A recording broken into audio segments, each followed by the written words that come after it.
In today's Nonsense Wars production, we look at something different. My minifig scale architectural concept, the workshop house. I built this several years ago after exploring a few other ideas for what I might personally want of a house. This model, my only building, has participated in a fair number of Baylug displays, but never appeared on the channel. I started with 3 concepts: open house, indoor-outdoor house, and workshop house. This one. I won't cover the former 2 as I may still implement them in the future, but I did iterate on all 3 ideas over the course of a few months. I eventually decided to build the workshop house because I had trouble shrinking the other 2. More on that in a bit.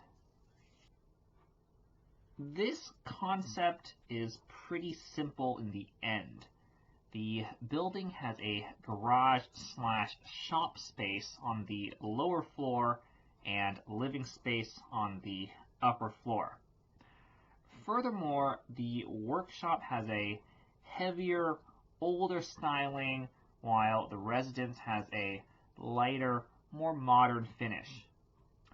The house also features a bit of an open floor plan, something that bled over from the open idea. I originally wanted to do a 1:48 scale model to match my trains, but I quickly discovered that building to that scale would make the model very, very big, even after shrinking it from a larger house to a smaller one. Consider that a P85, my largest piece of rolling stock, only has a scale area of about 850 square feet.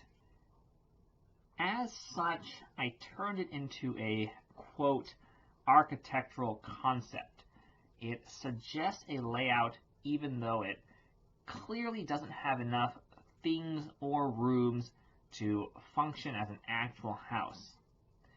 I think this more closely follows the spirit of official LEGO sets than even my own trains, and I subsequently tried to detail it with the same level of fidelity as, say, a creator or modular building.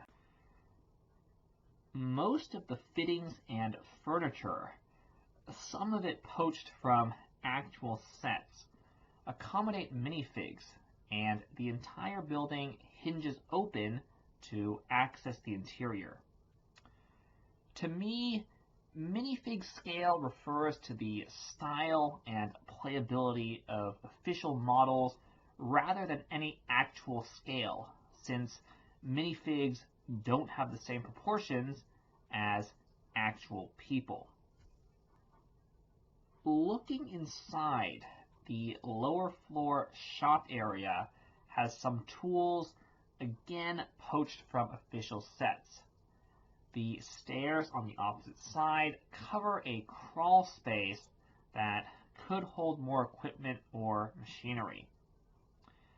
2 pairs of sliding doors allow for vehicle garaging, but they also constitute a bit of a design flaw.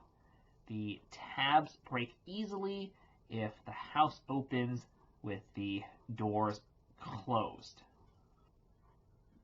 The upper floor has an open kitchen, a dining room, and a living room in the center, and a closed bedroom and a bathroom to the side. I could not find opaque doors for these spaces, but the clear doors and the detachable roof allow for visibility and access. I tried to build all the walls out of larger bricks to achieve the least noisy appearance.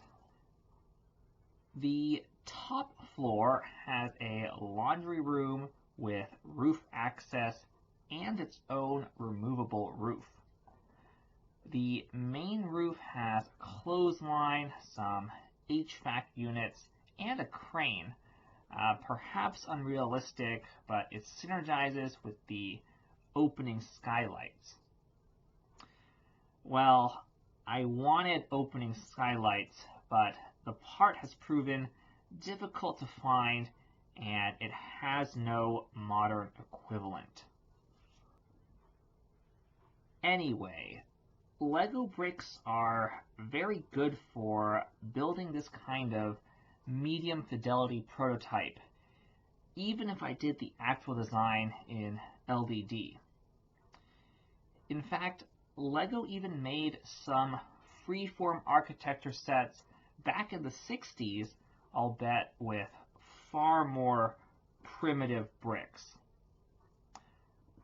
On that note, this is the end of the video. Please consider subscribing if you like what we do, and have a nice day.